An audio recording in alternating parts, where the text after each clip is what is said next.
Hey everyone, welcome to episode number 54 of the New Slang Podcast. I'm Thomas Mooney, and this episode right here is with a pair of Oklahoma songwriters, Kaitlin and Ben McKenzie. They were both in town this past week playing here in Lubbock, and so they're both two of my favorite really rising songwriters, I guess I'd call them. So, they've known each other for a long time as well, so I kind of figured they would be a great pair to have on. If you've been listening to the podcast, you know that there was an episode earlier this week that's with Joey Bybee, Michael Mode, and Chase Francis, a trio of Lubbock musicians, not songwriters. And so if you haven't listened to that, go back. It was a couple of days ago. And so these next few weeks, I've been kind of stockpiling episodes. I have a few more interviews here in these next couple of days, so there's probably going to be like 2 episodes a week for these next, 2 or 3 weeks. So be on the lookout for new episodes. Getting back to Kaitlin and Ben, though, like I said, they're two, in my opinion, two underrated songwriters, and they're both from Oklahoma. And so, as expected, this episode is really about, we talk a lot about Oklahoma and that, rich, diverse music scene, and how since so many bands from Oklahoma, there is a huge focus on cerebral songwriting, lyricism. We talk about why that's had an effect on them, what it is that really kind of breeds that. And since they're both really young songwriters, we talk about if they're able to, what it is, if they understand their growth in songwriting, and how they've matured and adapted and learned from watching other songwriters, but also learning through the process of songwriting. And I don't know, it was a really fun conversation. We started out really kind of strange because we were talking about Dennis Rodman, which actually kind of spurred on because we were talking about North Korea and how Dennis Rodman was, for whatever reason, just kind of the U.S. ambassador, the unofficial U.S. ambassador to North Korea. So that's where it kind of starts out. So it's kind of strange and weird because we're talking about Dennis Rodman, but I don't know. Work past that first 5 minutes. I'm just going to leave it in there. And if you don't follow the podcast, go ahead and do so on all this social media stuff. You can find me at _New Slang on Twitter and on Instagram. On Facebook, it's just New Slang. We're always posting stuff about the podcast or stuff I've written. If you haven't subscribed to the podcast, you can do so on iTunes. If you don't want to subscribe, you can go ahead and follow us on Spotify, though. We're on there as well. Leave us a review on iTunes. That's really much appreciated if you do. And, here's this interview with Kaitlin Butts and Ben McKenzie.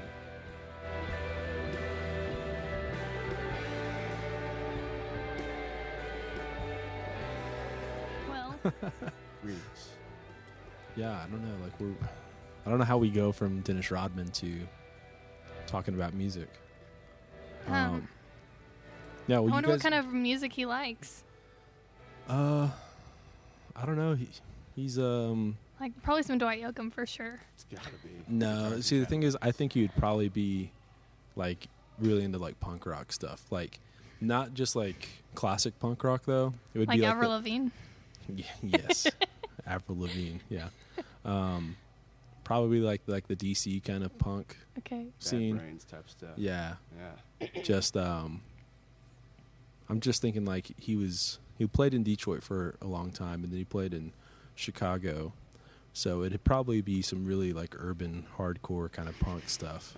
And he's with the Bad Boys. I mean, aggressive attitude. Yeah. Transition to or some smooth jazz maybe. Just smooth. Some Kenny G. That's what Kenny he was. G. My mom saw Kenny G. She was telling me that about the one time she saw Kenny G and he was doing he's this guy, right? He's the okay. Saxophone, yeah. Okay. She said that Kenny G was doing the full on right in front of her, and I called to tell her that I was in a wreck at that very moment, but she had to wait till he was done soloing to answer the phone. Anyways. Makes sense. Yeah. Thanks, Mom. Yeah, thanks. Have you guys ever heard the song "Careless Whisper" by George Michael? Okay, you know that, like, that sax. Oh, yeah. You know what I'm talking about, Kaitlin? No, I don't. That is a riff, man. man. Okay, so, like, Maybe if I heard it. You kind of just Yeah. did it a little bit. yeah. Hold on one second. I have to play it. It's got to Okay. be played loud. Because, like, Oh. Basically, though, there's like a 10-hour loop of it on YouTube of just that little.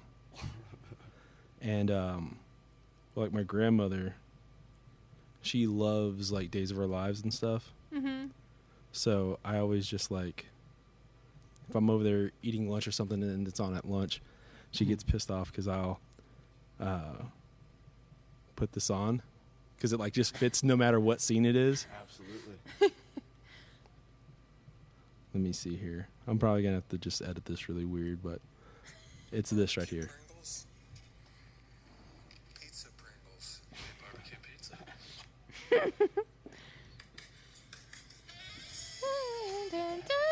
That's not Kenny G? No, this Because that's is what like, I was singing. no, but Kenny G has the saxophone and he's got, like, there's a different song that you're probably thinking Okay. of, but it's really similar to this. But, like, George Michael's song has this, like, just as the major piece of it, but it has, like, lyrics and stuff. So, but I'll play this and she gets so mad, She dude. gets But it, like, doesn't matter what scene it is, it'll work for the scene. Could be sad. Mm-hmm. Could be romantic. Yeah. Especially Right on. romantic. It's like, I mean, Or scary. soap operas, Days of Our Lives. It Scary, like works. like the Peeping Tom. Yeah, Could be a good music for that. for sure. Scary Well, romance we're gonna do, like, a hard transition here. Dennis Rodman, George Michael. All right, here we go. Yeah. Well, you guys both grew up in Oklahoma. Mm-hmm. I think you can obviously hear that in a lot of y'all's music. Now, like, the population is so much smaller there. Do you think that, like, that's why, like, everyone kind of gravitates towards one another in the music scene? It doesn't feel like there's, like, these, like, hard lines Yeah. Yeah.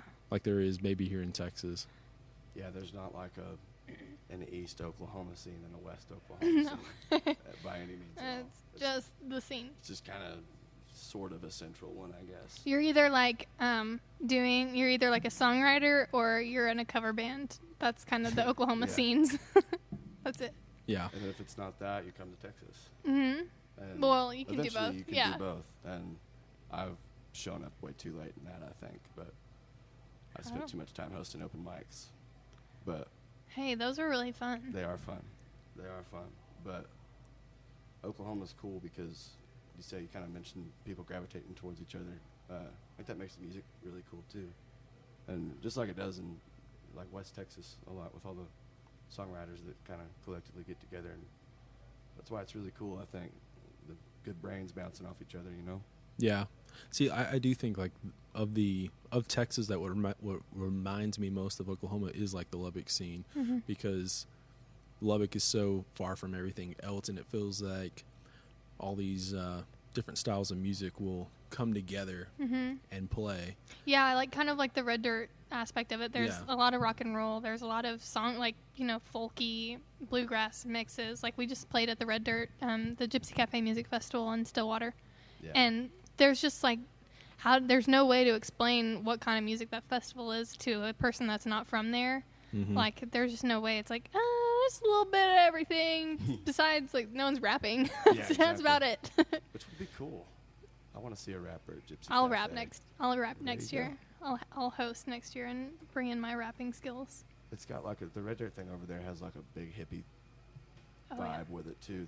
Like Chuck Dunlap and of course Bob Childers is the guy they kind of honor every year. Mhm. But It's there's kind of grown from that too. yeah, it's like going to this big kind of little hippie fest. That was It's fun. like there's a huge difference, like, especially like Medicine Stone Mhm. in the festival that Jason Boland and Turnpike Troubadours put on. It's like Larry Joe, but with a ton of hippies. Mm-hmm. And like, there's no like, everyone's just like really chill and relaxed and probably smoking pot and really appreciating the songs. And even though Larry Joe, they have a balance of that at Larry Joe. Like, there's the all-sub stage that kind of caters to like an older crowd with the songwriting, but then they have the rowdiness. But Right. Madison Stone is. You chill. played LJT, didn't you? Mm-hmm. Was it pretty fun?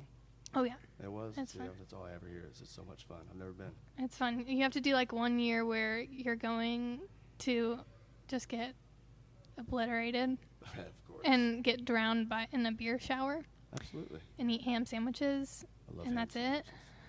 See, I think it's just like a little too dirty for me. Yeah, but like, Like, it's not I'm a saying like sanitary do it place. once, like, and prepare yourself. But I'm able to like kind of put myself in a little enclosed wall and kind of stay out of the mud and all the Right. the dirtiness. Yeah. I saw some of those like Larry Joe Taylor confessions Oh on my Twitter, gosh. and it was just Oh like, my gosh. Yeah. You don't God, even those see are gonna be that. grandmas later. I don't. Yeah, that's what when that like Dalton said that or something. Yeah. Oh my gosh, I saw all those things and it just made me sick because like you're walking around there and you don't really see it until I guess the late night stuff happens and people are just videoing and That's everything is wild. permanent now and it's terrifying. Yeah. Panic. I'm not good in those areas. I guess. Yeah. Yeah, I don't know, like the Medicine Stone thing, it feels like there's like I don't want to characterize the Larry Joe Taylor thing or like any really Texas music fest as being more about the party, but it does feel like Medicine Stone definitely has a like the fan base seems to be a little bit more focused on the music aspect. Well, and it's just an older crowd too. I mean, you have Yeah. to take that into Well, that's consideration. probably the major thing, probably. There's I'm not a whole assuming. bunch of college, like we don't have in Oklahoma. I mean, yeah, there's Stillwater, but there's an overwhelming amount of college students flocking to places in Texas. Like, so Mhm. there's like all of the, Texas bands have a really big college following. And in Oklahoma, I'm not really sure that that's the case at all. Not really at all. Even in Stillwater. It's people that seek out good music in Oklahoma, and that's pretty much the following that we have up there. Because we Right. don't have radio either. Yeah. We don't have The only radio thing is, support. I did see like a lot of photos of the calf fry just a couple weeks ago that looked very intense and crazy. And Yeah, I used to go to that every single year from when I was like 18 till I was about 21 or 22. Kind of the LJT Express. Yeah, It's like a miniature. yeah, it's a little dose of it. Yeah. But it's like it's not an all day thing like Larry Joe is. Right. Lots of college girls, lots of 18-year-old girls, Yeah. Just throwing up in beers, pitchers of beer. bags of them. Yeah, the Bags. of beers, just vomit. And maybe Mm. You only they only give you like ice bags, and then they fill them with beer. They fill the ice bags with beer, and then that's what you carry around the whole night is your ice bag. It's a whole new That's- world up there. It's interesting. Yeah. It's just wet and soggy everywhere Yeah. afterwards. It's just melted ice. And Melted stale ice beer. and Michelob Ultras everywhere. Yes. Everybody's Yeah. out there staying fit. Yeah. Well, okay. The thing is, too, it feels like it's a lot more underrated, I would say, except in saying that, like, it feels that, obviously some of the top tier bands have gotten their credit, everyone from Ragweed to Turnpike has gotten a whole lot of credit, but it still feels like it's such a scene where like there's a whole lot of unknowns. Who are some of those unknowns? What is it like going to some of these open mics or seeing like talking to your friends and saying that's going to be somebody, and they don't really ever For me, get a massive record out or something. Yeah, well, for me, coming from Oklahoma and coming here to Texas pretty early on, like, I've always wanted to bring Ben with me, like, just because he's a great songwriter and not very many people know him in this area, that I'm aware of, at least. Thank you. But so that's one of the people that I always say. There are lots of women over there that I look up to. I'm trying to think of, like, someone that just needs to get over here. Someone like, you know who Caleb McGee is? Yeah, I love him. He's really good. Isaac McClung is someone who I've been playing with. He's a good buddy of mine. He moved to Stillwater a few years ago. He came to the open mic that we host there at Willie's and blew everybody away. He's one of the best that anyone's going to hear in the future, I think. He's only, I think, 22, but he's talking about wanting to get down here this summer some.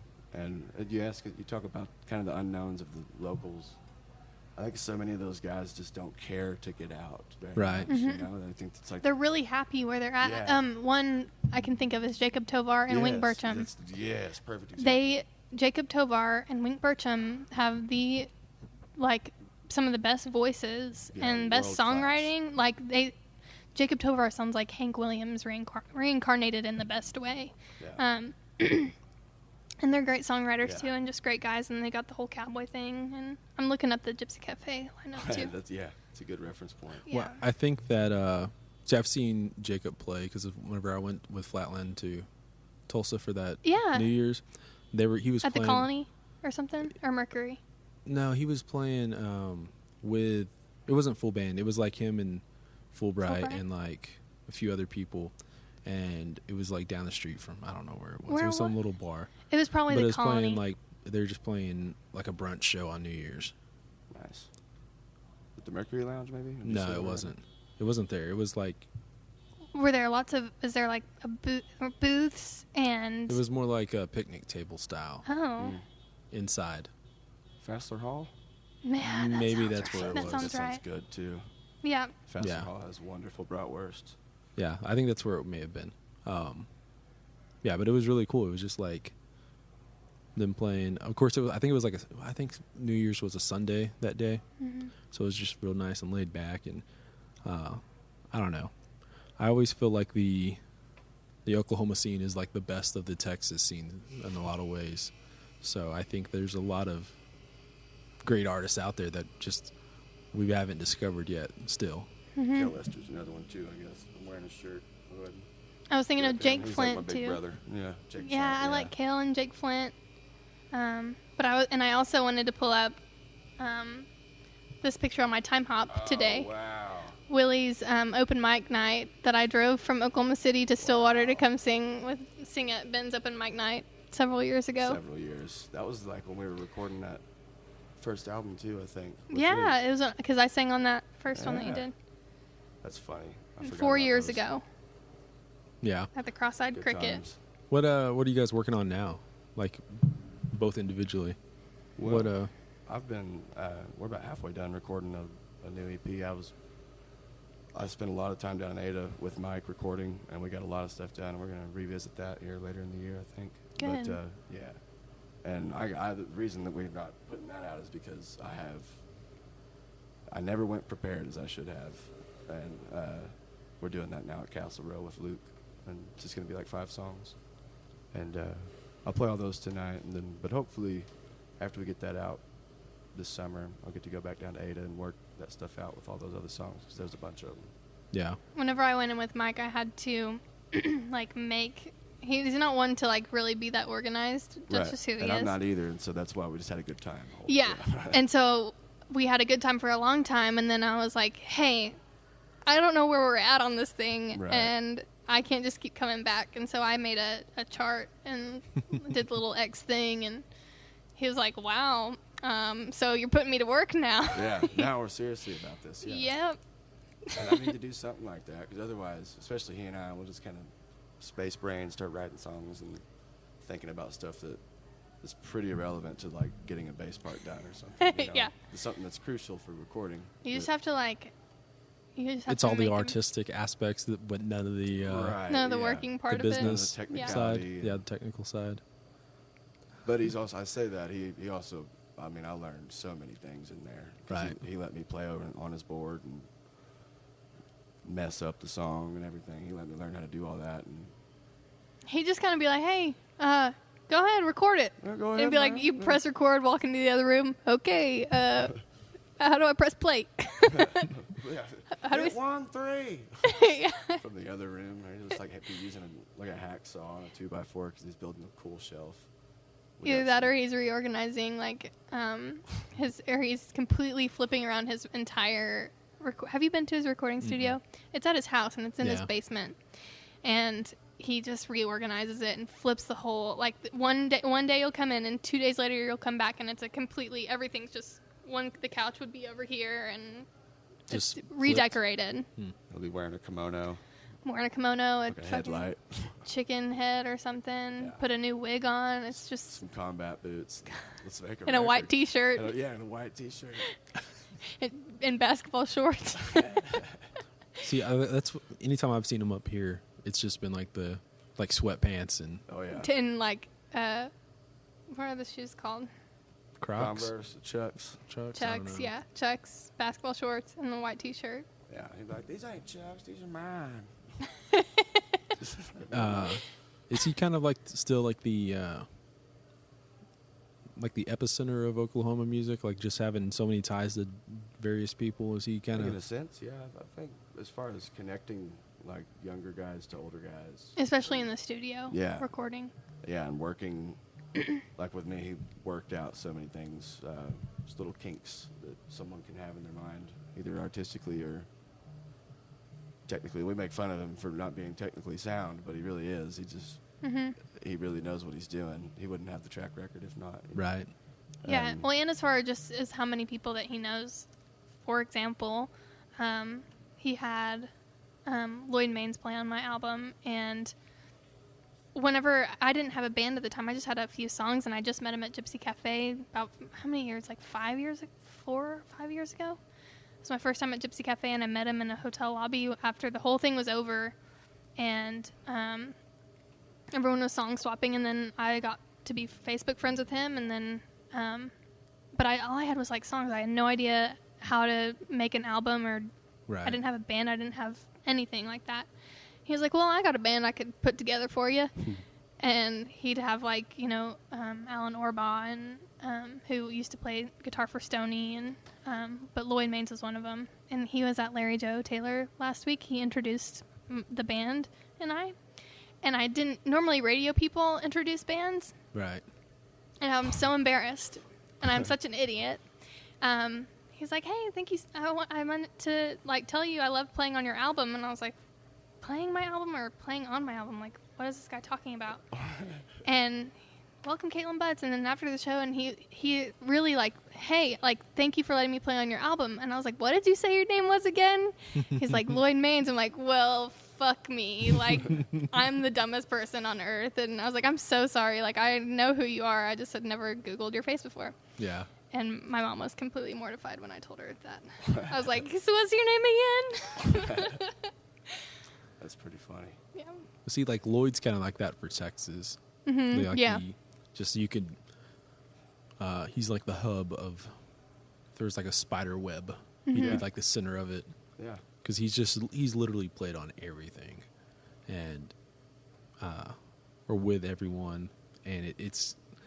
I've been working on a story about Lloyd, getting interviews with other people, and it's just kind of overwhelming to see how much stuff he's played on and with, and he's been in a lot of these little, what I would call mini scenes, if you will, because it's he played on Uncle Tupelo's last record, he played on Wilco's first record, and he played on a few other alt country stuff. But then there's the Lubbock stuff, and then there's he played on a couple of Red Dirt Rangers records and produced their records, and I didn't know that. yeah, I've heard. The only reason I knew that is because Coop talked about it.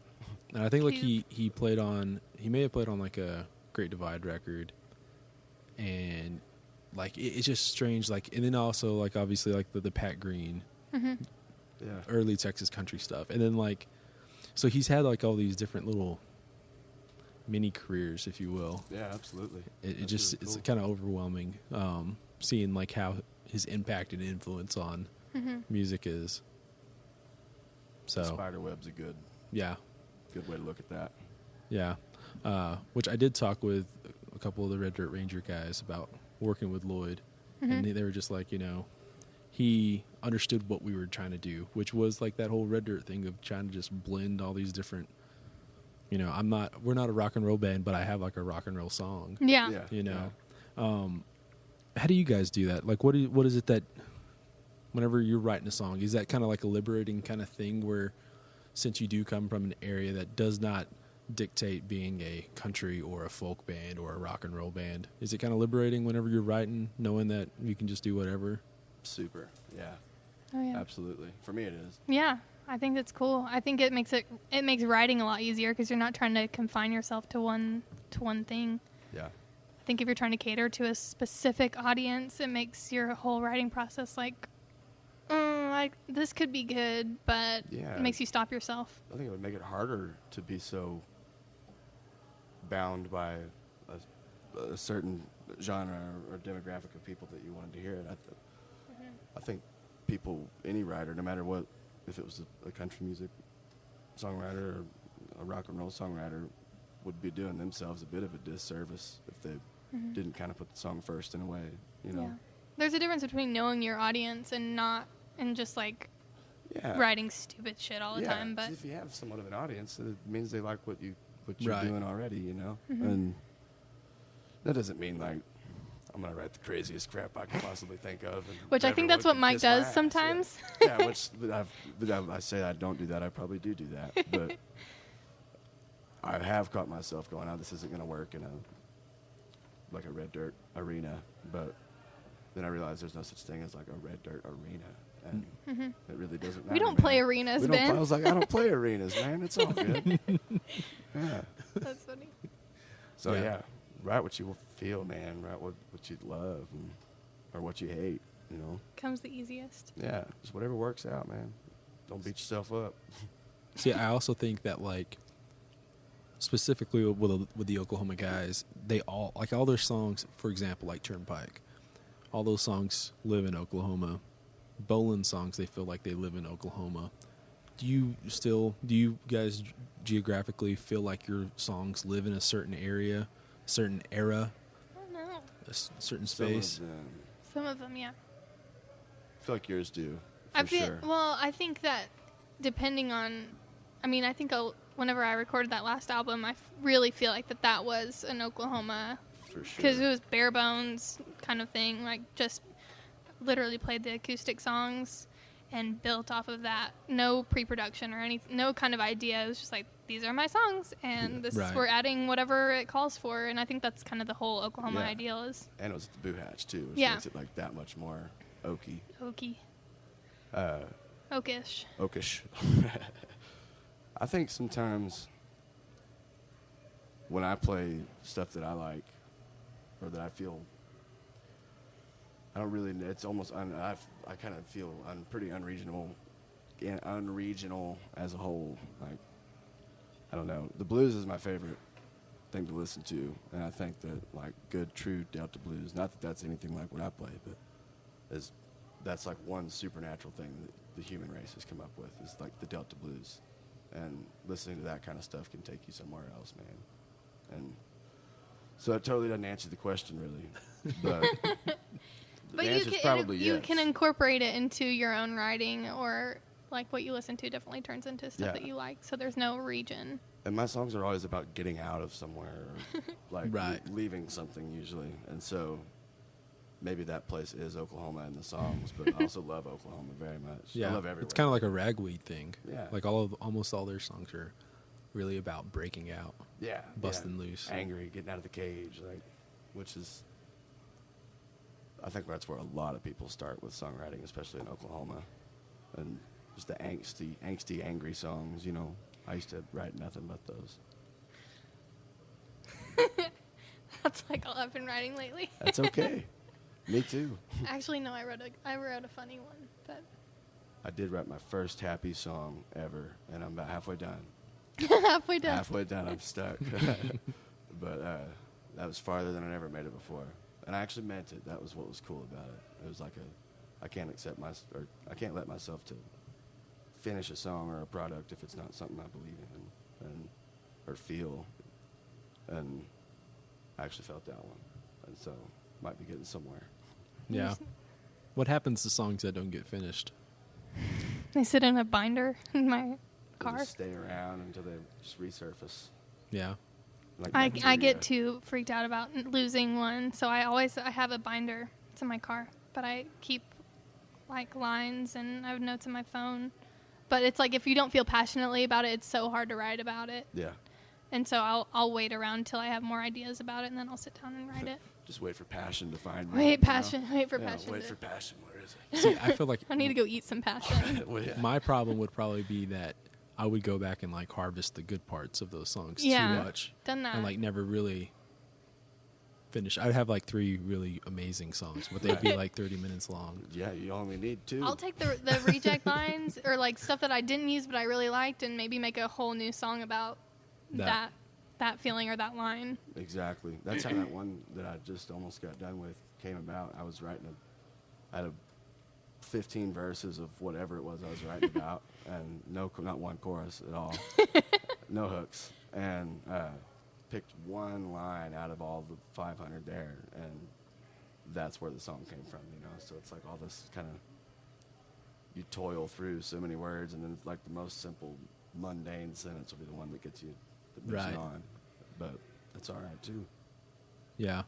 I know like songs they're not all the same. They don't all start out the same. They don't all come from the same place, but is there like a linchpin moment for every song that you can kind of, once that happens, you go, oh, this is actually going to be a thing? Is there like a moment where it just snaps and clicks and you just kind of know, like, okay, I can use the momentum to finish this I have out? enough content, yeah. Yeah, I have the content. I have the content. I just have to Sweet. do it now.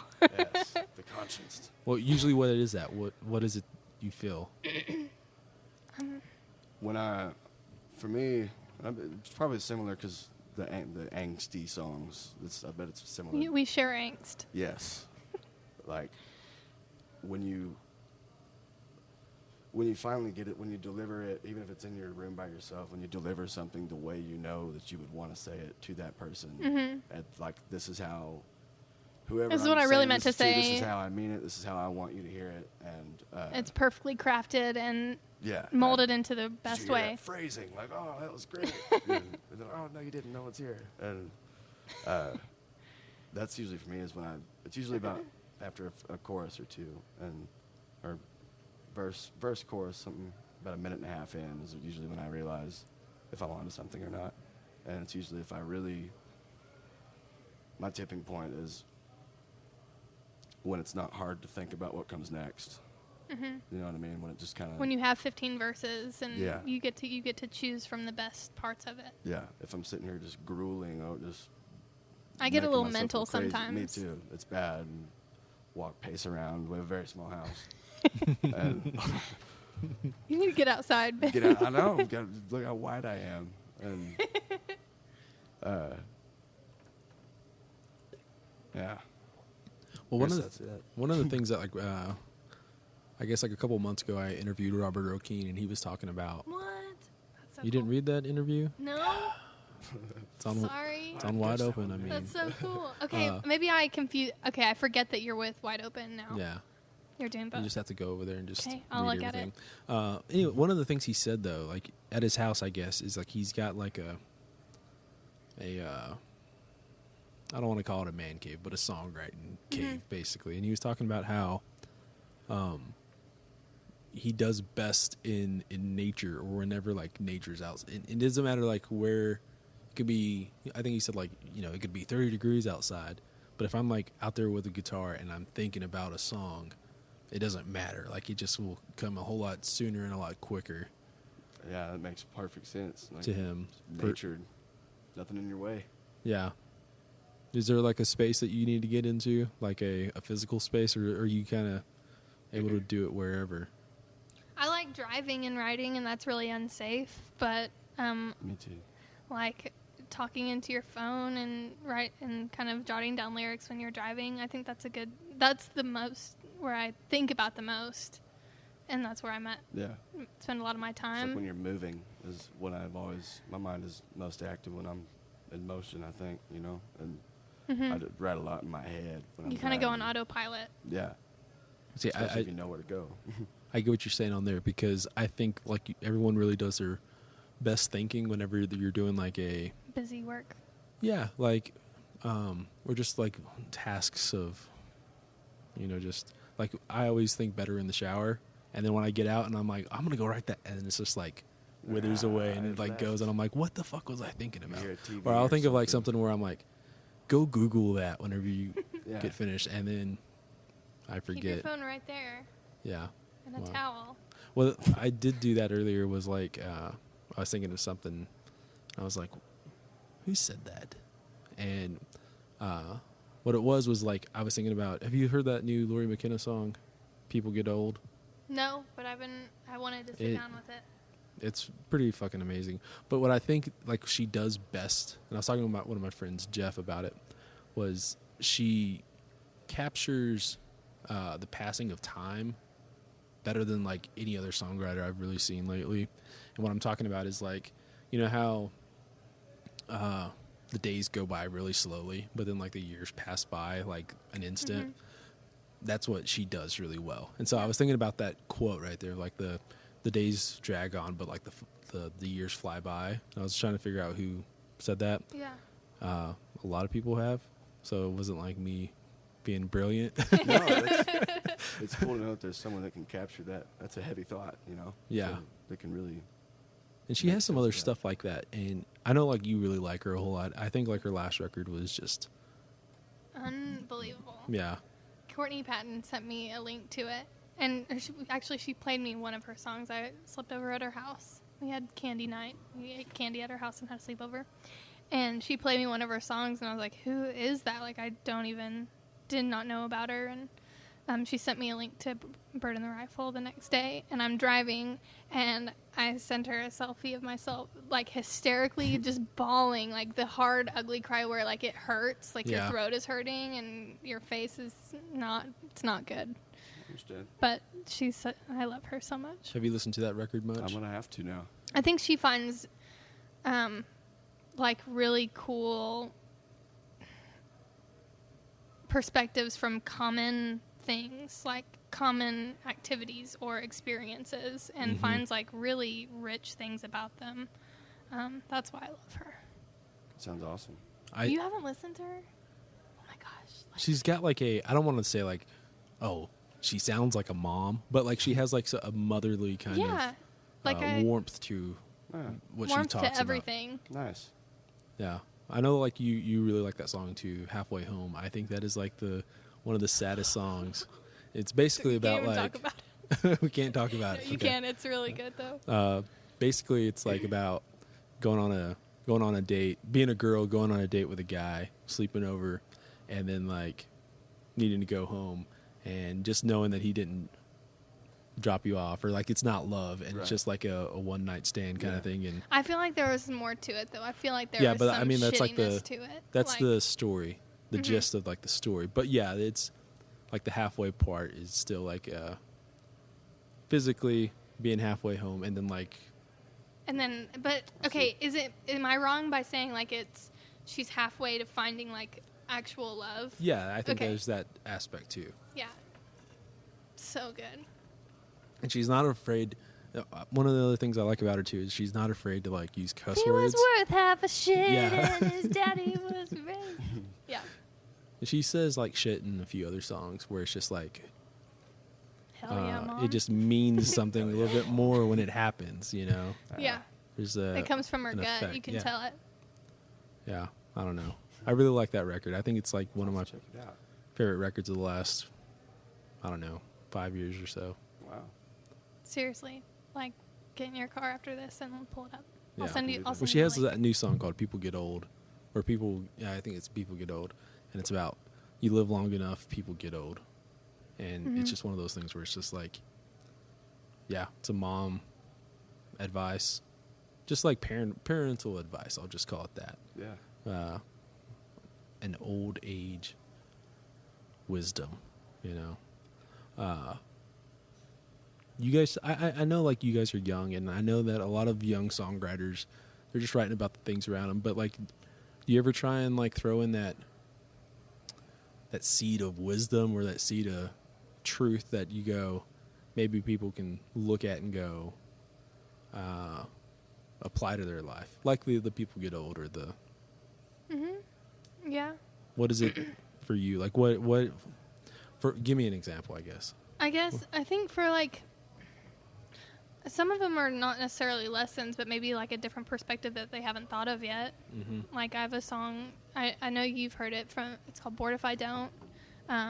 It's from the perspective of a wife that kind of like wants to cheat on her husband, but feels bad about it. And that sounds like a really shitty, like, thing to do. It's a cool perspective to write. But, like, no one writes from there. No one does, because they're always like the person that gets cheated on. But Yeah. it's like this about this girl that gets married too young, and she didn't know what she was getting herself into, and isn't happy.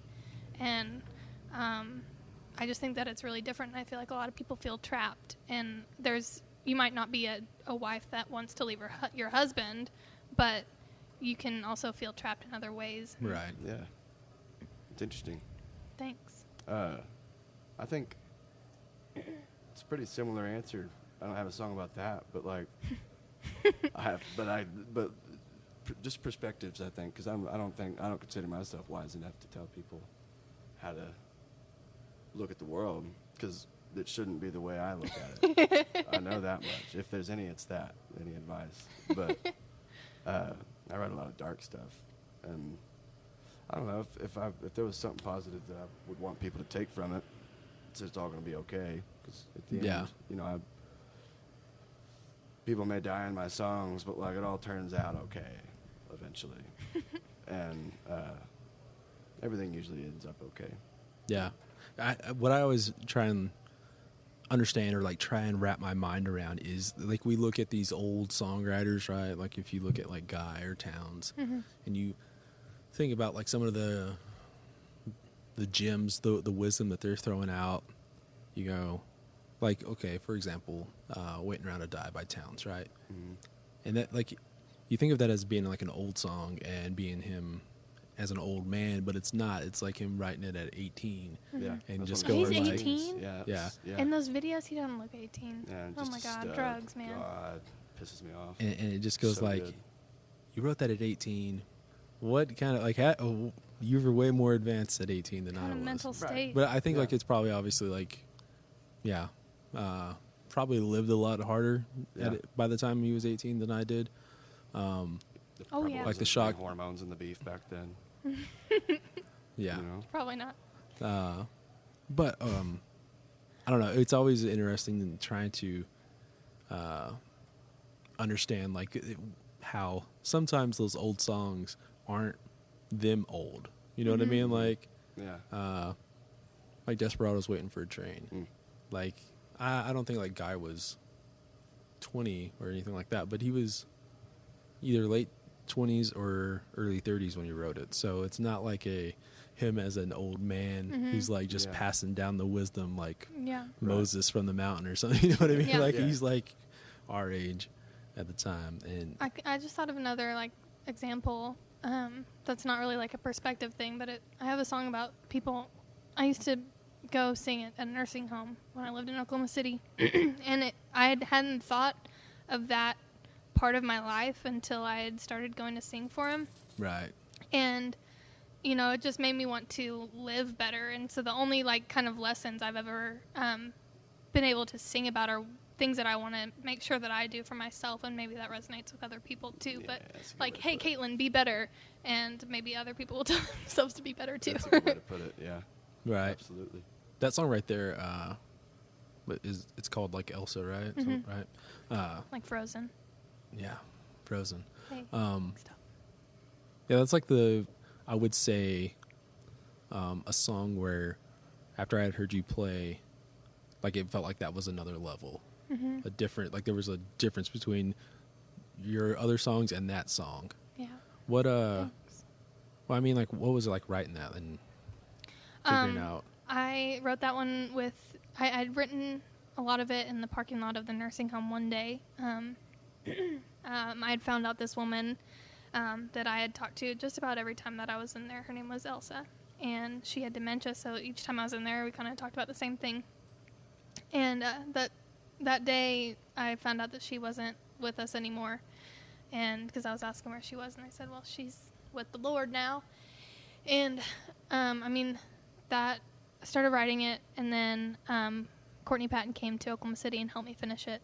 And I think that definitely, her I had just like pages and pages of big Sharpie like verses that I wanted. This is what I want to say here, and she just like simply just say it like plain as day, and she really helped me just kind of refine it and make it more cohesive. And we figured out pretty much the order of everything. Wrote it one night before we played at Wormy Dog Saloon, but it was very emotional. I cried a lot. Yeah. That one made Logan cry a lot. Her talking about that. And it was really hard to sing for a long time. Yeah. I couldn't choke through it for a long time, and I'd finally gotten to the point where I could, and then I sang it for my grandma for the first time, and my grandma's like real feisty and just kind of funny, but not very emotional. And she got teary-eyed, and I was like, oh, I'm about to lose it.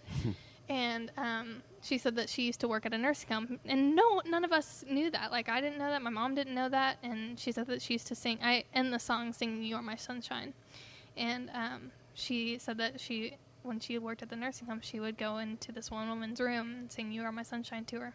Wow. And like that was the most like random thing. Just I had worked no out idea. perfect out there. Worked Wow. out perfect, but That's amazing.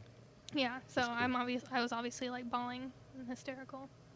Must be a good song then. Yeah. Yeah. I don't know. Nursing homes story are that cool. Nursing home. It's a little heavy. It's yeah. I only have like one nursing home story I'll tell, and it'll lighten it up. Okay. When I was in high school, one of my buddies worked at the nursing home, and he was like in charge of handing out the cigarettes. 'Cause there was like a community pack of cigarettes or whatever, and they were able to smoke like 2 cigarettes a day. And he said that, these people would sometimes stockpile them, and like you'd go out there and he'd have handed 2 to whoever, and they'd walk away, and then you turn around because you're having to do all their stuff, and like they'd have like 6 cigarettes lit and like trying to smoke them all Oh at my once. God. And you'd have to go over there and like take them out and like take them away and stuff like that. And, You didn't think it'd be like a hard job, and then he's having to police them. yeah, it's just This backfired.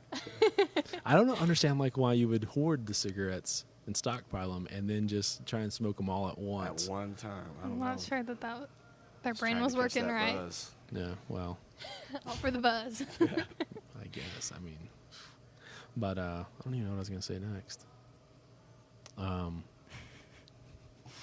Cigarettes. It's a funny picture. Nursing Yeah. homes are fun. Like They at, are. at first, like, not gonna lie, it made me really, really, kind of upset and angry, and I didn't want to do it. I didn't want to go back. I was like, that was too much for me to handle in one day, and for me to go on with my life right afterwards. Like it was really hard to watch. And then my mom said, why don't you like stick around and talk to him afterwards, or go into someone's like individual room that can't come to the community area and listen to you play, and go in there and talk to them and see what their life was like. And I was like, oh, definitely can't do that. But they were all like filled with so much life that I didn't expect it before. But so that made me enjoy it a lot more. It was talking to them and not just, strangers that there was like a wall between me and them. Yeah. Right. It's so cool when you break that wall between you and those people. It's so great because my fiance works as I forget about that. program coordinator for at a clinic not clinic, but residency for Alzheimer's and dementia. And she's wonderful at that. And I've gotten to play kind of a similar deal as Kaitlin was talking about. And getting to interact with them can be tough at first, because walking in, like you said, you don't know how to really approach anyone. You don't know how to Yeah, act. you find and- yourself kind of talking like they're a kid sometimes. Yeah. You have no idea how to talk to them. Yeah, and then I found out that if you just kind of keep talking to them and keep being nice and just really just kind of be, if you're a nice person, they'll be nice to you back, and like anyone. And if something were to happen, it's okay because, you talked about not being able to go on like with your daily life after going to that. Imagine someone having to go to every day and do Yeah. that. It just blows me away. It's- People that can do that. And at least in that kind of community, if someone, because you see stuff, people freak out throughout the day, and it's none of within their control, and it's not their faults. Right. And having people around that understand that, after a few times you kind of realize that it's totally okay. And I learned so many things from going and playing for those people, and it meant a lot to me when you kind of, it's not feedback you look for, but when you can tell that someone is enjoying it or it's making their day a little better, or if you play an old song and they remember it. Yeah. That's one of the coolest things. Yeah. Well, I mean, like music's so tied to memories, you know. So like I playing think it's old the songs biggest is, thing. I think, or is it smells? I I don't want know to if say it's there's like music technically then smells. I don't know the numbers, but I would say yeah. Yeah. Like the ranking, but like music and smells definitely. There was this one guy, his name was Ralph, and Logan that's my fiance's name. She was cleaning out his room, and like in his closet area, she saw a little case, and it was a little mandolin, and it had been in there for a long, they probably just put it in there when he moved in. He probably didn't know it was there, and he's since passed on, but he got a hold of it. She gave him the mandolin, and he had a little pick in there. Or no, she had a pick in her purse, and she got the pick out for him. And he just, put his finger where made a little D note and was playing a D note, and knew that that's what it was. And someone that was fully immersed in a much darker world, had Alzheimer's. And, Right. To pick that up, and she said it just hit that for hours, and it was so cool. And that's made me cry, just to know that he was there for a little bit with that. He got to be himself a little bit. He remembered that his favorite song was Red River Valley, That's crazy. and out of nowhere. And had he not had that piece of Yeah. the instrument in his hand, it wouldn't have worked out, Well, and you also figure out that those people had it. It's such an stupidly easy concept, but you realize that all these people had such full lives. Yeah, exactly. And they've been so many places, they've experienced so many things, and that's the stupidest thing that I could think of to say. Obviously they're old people, of course Yeah. they've lived full lives, but whenever you talk to them more and more, you realize where people come from, and Yeah. they're Right. it's This dude fought in wars, yeah, this guy, yeah. all kinds of curves. Also was from Germany. She I guess lived through all the bad stuff in Germany, and Which was a lot. yeah, it's a lot. But Well, I know it's another little thing, but a lot of people typically say that old people are mean, and it's well, yeah, Yeah, a lot of the people they've known Yeah. they've passed away. Their family, other than their kids or their brothers and sisters' kids, their grandchildren, everyone pretty else they've unhappy. known are gone. So I Yeah. mean, it puts a little perspective on why they're maybe pissed Well, off. angst. Yeah, And the a way little that, angry. the age group, I guess, the folks that are in those kind of communities nowadays, the folks that are 75, 80 years old now, I think when they all pass on, there's not going to be a whole lot of people that become like that brand of old people, so to speak, because those folks had to live through a lot more trying times than we do. Yeah, I think it's a different kind of trying, but It is for trying. sure.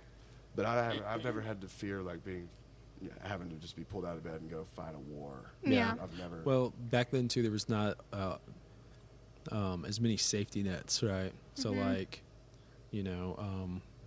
food stamps. People, want to give food stamps a really bad time, but there was a lot of people who were poor during the Depression, and they didn't have fucking food. So that's why there's these safety nets. And for example, the other day I was driving my grandma around, and we were kind of outside the Lubbock or the Loop, and outside where a lot of the stuff that's being built around Lubbock. I mean, Lubbock's becoming, one of my friends compared it to, it's turning into North Dallas because we're getting every fucking chain. Anyways, but we're far out there, and she was like, man, these houses out here these aren't what farmhouses used to look like, you know? And of course, it's not necessarily meaning that these people are farmers and living in these massive houses, but we'd drive and it'd be massive house. But then you would see there would be a house that was owned by a farmer or whoever, and then you know, cotton field, and then you'd see like a really, you know, crappy house, and she's like, that's what like farmhouses used to Yeah. look like, you know. And yeah, I don't know, it's just like there's a like I said, like not as many safety nets, if you will. Just gristled. Just like a life of having to stand up for yourself every day, I think. And I think it'd be easy to become that way after times like World War II. Not that every day they were getting up and fighting a bear or nothing like that, but which Right. would be wild. But Leo DiCaprio. yeah, yeah, exactly. But I love, as to use the term old people, I love them very much. And playing at places like Kaitlin was talking about, playing those kinds of communities is something that if anyone can do it that plays music, that I'd recommend they do it because it's rewarding in a lot of ways. It gives you a lot of perspective, like life perspective, like, hey, I should be a better person so that I, Exactly. Yeah. You don't like to take that that advice from like your parents being like, you know, you're not gonna be this young forever, that kind of thing. But like Yeah. it's very true. When you see it firsthand, it's a whole different Yeah. thing. Another thing though, like you guys, and I think this all relates to y'all songs too in a way. There's a rural aspect to like Oklahoma in general, and especially I feel like there's some of that in like a lot of your songs, like The Bust or like Dishwasher Blues. Like I think like there's a rural aspect of these songs being in It's almost like a remote. desolation. Yeah. Yeah. Do you feel those songs like live in a, you know, small community, but like also like a small community 20 years ago, 30 years Yeah. ago, 40, whatever the case is? Yeah, I think that's a good way to. I've never really even thought about it that way, but yeah, I think that's The Bust exactly, especially is pretty much exactly lives in a time like 30 or 40 years ago in a very small community. Mm-hmm. And it's funny that that's what I choose to write about, you know. But Yeah. it is, I guess. And The Dishwasher is another one. Yeah, I think I like painting kind of a desolate picture, which sounds negative, but maybe desolate isn't the word. Just vastly empty Yeah. in a way, But I think some of the, like an ocean. there's like some of the stuff like you've written about, I feel like there's like a layer of, I don't know, like dust settled on like the window sills or something. You know what I mean? Yeah, That's where I feel like a lot of them feel like they're kind of in that area. yeah, that's cool. I'm kind of learning that as you say it, but yeah, that makes sense. Yeah. I don't know, like it, speaking with Evan one time, he was saying how he felt like all the Turnpike songs lived in a, obviously everyone says, you know, that Oklahoma, Eastern Oklahoma aspect, but like he also was like, it's in they're all kind of like in a lost decade, if you will. Like they're not Yeah. from the 2000s or like even like the 90s. It's like that a decade, if there was a decade between the 80s and the 90s that Yeah, like we just I can didn't see know that. about, like in just a time where before here, but also like not necessarily a specific time, Yeah, you know. I think some of the best music is just timeless. Mm-hmm. They have some timeless tunes, and Terry Allen, he's like one of my favorites in the world. His style of writing is one of my favorites. He wrote so many timeless tunes. Yeah. They're still true. They still ring, you know. And a lot of Evans tunes are that way. They'll always be true, you know. Right. Until they're not. And then Yeah. something else will be true after that, you know. Well, like Terry Allen's stuff is such a, I feel like that's one of those records where the first time I heard it, it changed how I felt about music. Yeah. And it was like, I don't know. I think like the ones who resonate most for me as far as songwriters go, always remind me of, they remind me of not necessarily like they're like me, but like it makes me feel like, oh, somebody can come from nothing, or you know what I mean? Yeah. And in a lot of ways, Guy Clark always kind of made me feel like that because like he he was from Monahans. I'm from Fort Stockton. You're not gonna find like another songwriter from Right. West Texas like other than like Roy Orbison out there. But like there's like those are the only two names Yeah. like south of Odessa, from that area, right? But Terry Allen made me feel that way too. Of like this, like, well, shit. I mean, he's literally from Lubbock, and he absolutely hated Lubbock in a lot of ways that I hate, it's the love-hate relationship with Lubbock of that I feel like I can feel. Yeah. That makes sense. What is your favorite Terry Allen? Man, we saw him play in Dallas at the Kessler with Joe Ely, and I love the Lubbock on Everything album. That's got so many good tunes, but he's got an album called Bottom of the World, and that's more, I like it's so dark. It's so dark. There's a song called The Gift. Yeah. And I don't know if it's my favorite, but that's the one that just rattled my bones so hard and shook me up pretty good. Yeah. That one is pretty good. Hold On to the House is another good one. Yeah. I like 'em all, though. believe The Gift, what he said was like that was about, it's not necessarily about, who's the one who like stole all that money from like Kevin Bacon and had like the Ponzi scheme. You know what I'm talking about? I vaguely know. Maybe, I don't know.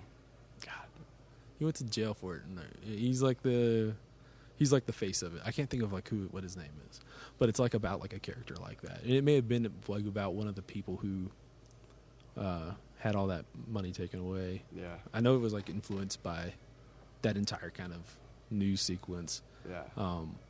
Yeah, that's a really great record. It's so sparse because I believe like all that's on there is him, Lloyd Maines, Richard Bowden on fiddle, and like a little bit of stuff from both of his sons, and like that's it. Yeah. So it's really a sparse record. It's so raw, and I don't know. It's the heaviest one in terms of content, I think. Yeah. And that's what I love. One of the things I love about it. But I also love the shit kicking, like Amarillo Highway. It's the best. It's the best too, Yeah. And he's awesome. Yeah. One of my favorites. Something that's really interesting too about Bottom of the World is that it's like 13, 14 years between the last album and that record. Yeah. And, I asked him like, well, obviously you were doing other stuff between there, but like why so long between records? And he's like, I mean, I just didn't get around to it until That's how it worked out. Yeah, I was working on something else. Yeah. He paints a lot of cool stuff too. Yeah. And he, I'm sure you guys know this too, like, he's doing a statue that's going to have like Guy Clark's ashes in it. Yeah. Wow.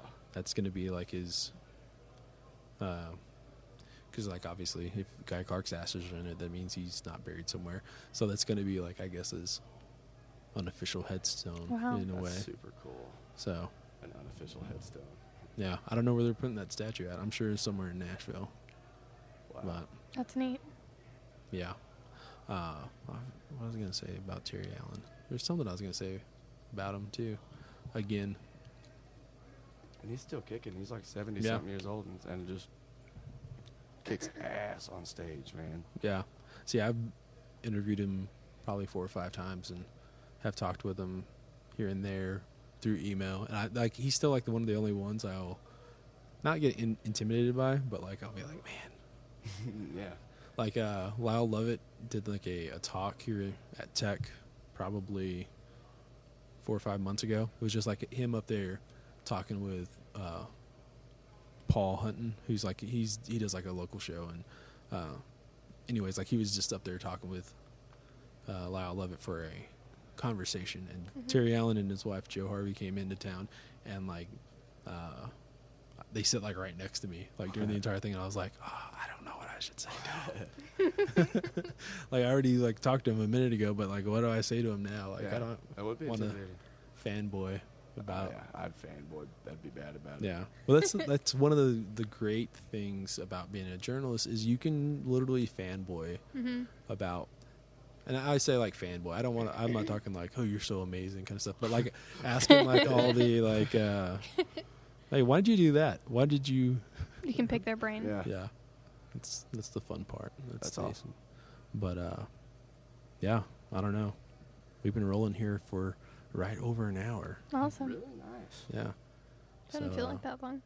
Yeah. Well, you guys want to go get a beer? Yeah, that sounds great. Sure. A drink of some sort?